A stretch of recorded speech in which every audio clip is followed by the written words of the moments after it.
गंजाम जिला सानखेमुंडी ब्लॉक छणमारी पंचायत रे आम ओडिशा नवीन ओडिशा आनुकूल्य रे विभिन्न विभाग पक्षर मिलिथिबा सुविधा सुजोग विषय रे लोकन को जणाइबा पई पंचायत स्तरीय सचेतनता शिविर अनुष्ठित हो जाइछि। सरपंच तपन कुमार सेठी अध्यक्षता रे उक्त सचेतनता शिविर रे मुख्य अतिथि भावे बीडीओ जितेंद्र कुमार मिश्र जोग दैथिबा बेले जिला परिषद पंचायत सरपंच समिति सभ्य प्रशासनिक कर्मचारी उपस्थित रही कार्यक्रम शुभारंभ करिथिबा देखिबाकू मिलिछि। आम ओडिशा नवीन ओडिशा माध्यम रे पंचायत स्तर रे होइथिबा विकासमूलक लोकाभिमुखी कार्यक्रम गुड़िकु ब्लॉक गोष्ठी उन्नयन अधिकारी जितेंद्र कुमार मिश्र एक पुस्तक जरिया लोकों सम्मुख में उन्मोचन करने सहित विभिन्न विभाग योजना विषय धारणा प्रदान कर नवीन सरकार विभिन्न योजन निजक सामिल करने परामर्श देते।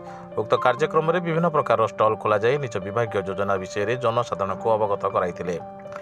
आज यह कार्यक्रम में जिला परिषद विजय कुमार प्रधान, सरपंच तपन कुमार सेठी, समिति सभ्य बाबुला मंडल, पंचायती कार्यनिर्वाही अधिकारी राजेंद्र कुमार परिछा, बीपीसी दुर्योधन मल्लिक, ओम प्रकाश साहू समेत बहु जनसाधारण अंचलवासी उपस्थित रही सचेतनता शिविर को साफल्य करथिले।